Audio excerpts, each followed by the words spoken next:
नमस्कार दोस्तों, कैसे हैं आप। मेरी आज की कहानी है लालच। अरे समधन जी ने तो मेरे मन की मन में ही रख दी। अपनी बेटी को ही तो दिया है, कोई हमारे लिए थोड़ी ना दिया है। लड़की के माँ बाप तो अपनी इज्जत के लिए ही सब कुछ करते हैं, भला बेटी की सास के लिए तो बस साड़ी और शगुन का लिफाफा ही लेकर आए हैं। ऐसा भी नहीं हुआ कि सोने की कोई छोटी मोटी चीज़ ही ले आते। आखिर मैं दादी हूँ, आज मेरे बेटे के कारण ही यह इतना बड़ा उत्सव हो रहा है। अरे रहने दो दीदी, जिसकी जितनी नियत होगी वह उतना ही तो देगा। भला कौन समधी खुश होकर अपने समधन के लिए कुछ लाता है। शादी में तो लोगों को दिखावा करना ही पड़ता है। मौसी जी ने भी आग में घी डालने का काम ही किया। अरे रहने दो ना मम्मी, क्यों परेशान हो रही हो।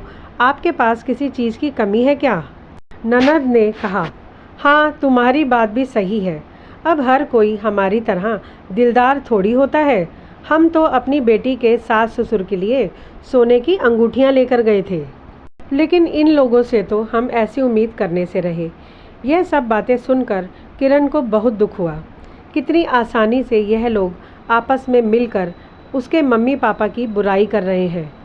कितनी बेशर्मी से सासू माँ ने इतने लोगों के बीच में यह सारी बातें कह दी। एक बार यह नहीं सोचा कि समधी समधन उनके सामने ही बैठे हुए हैं। ऐसे कैसे कोई किसी का लिहाज किए बिना मुंह पर ऐसी बातें करता है। लेकिन लड़के की माँ होने की ठसक कभी जाती है क्या। लड़का चाहे बूढ़ा हो जाए, पर उसकी भरपाई हमेशा बहू के मायके वालों से ही की जाती है। जैसे लड़का पैदा करके बहू के परिवार पर कोई एहसान कर दिया है।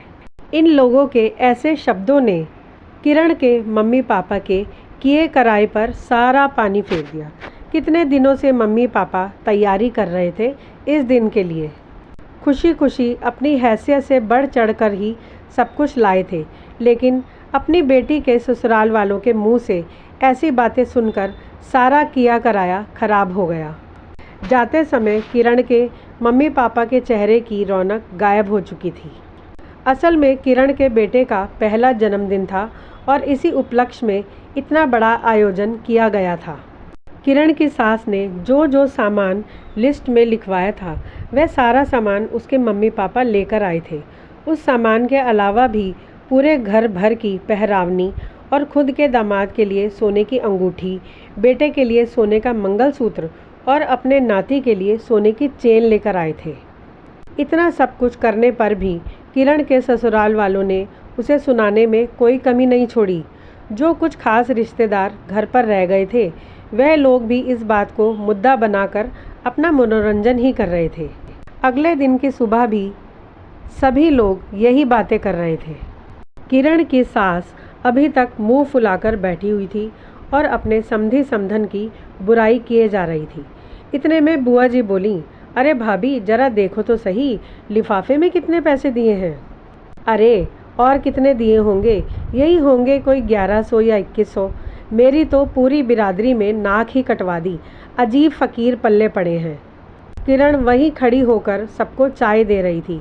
अपनी सास की ऐसी बातें सुनकर वह दुखी होकर बोली, मम्मी जी इतना कुछ तो दिया है, और क्या चाहिए था आपको। अरे दिया है तो अपनी बेटी को दिया है ना, हमें थोड़ी ना कोई दिया है। बिल्कुल सही कहा आपने, अपनी बेटी को दिया है, पर मांगा तो आप लोगों ने ही था। लिस्ट बनाकर भी तो आप लोगों ने ही दी थी। पर आप मेरे मम्मी पापा को फ़कीर कैसे कह सकती हैं। आप कल से खुद के दिलदार होने की बात कर रही हैं, तो आप कौन सी ऐसी दिलदार हैं। आप कौन सा अपनी मर्जी से बेटी के सास ससुर के लिए अंगूठियाँ लाई थीं।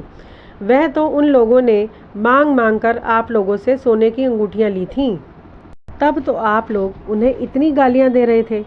तब तो आप बार बार यही कह रही थीं कि कैसे बेशर्म लोग पल्ले पड़े हैं, मांग मांग कर लेते हैं, शर्म नहीं आती। अब आप अपने बारे में क्या कहेंगी। किरण सोच समझ कर तो बोलो, घर में अभी मेहमान है, अपने ही घर की इज्जत जा रही है। किरण के पति ने कहा, जब कल से यह लोग मेरे माता पिता की इज्जत उड़ा रहे हैं तब तो आपको बुरा नहीं लग रहा था। मैं जानती हूँ, मैं इस घर की बहू हूँ। कोई सास कभी भी अपनी बहू से खुश नहीं रह सकती। मत रहो खुश, पर मेरे माता पिता को इस तरह बेइज्जत करने का अधिकार किसी को नहीं है। इतना कहकर किरण अपने कमरे में चली गई। पीछे लोगों ने किरण के बारे में खूब बातें बनाई। अब जिसे बातें बनानी है वह बनाए। यह लेन देन का मैटर है ही ऐसा कि कोई ससुराल वाला कभी भी बहू के मायके वालों से खुश नहीं हुआ। पहले मांग मांग कर लेते हैं, फिर कह देते हैं कि जो कुछ भी दिया है अपनी बेटी को ही तो दिया है। दोस्तों, अगर आपको मेरी यह कहानी अच्छी लगी तो कृपया एक लाइक ज़रूर करना, और अगर आप मेरे चैनल पर पहली बार आए हैं तो कृपया मेरे चैनल को सब्सक्राइब भी करना और बेल आइकन को भी दबा देना। धन्यवाद दोस्तों, जल्दी ही मिलती हूँ अपनी एक और रोचक कहानी के साथ। तब तक के लिए सभी को राधे राधे।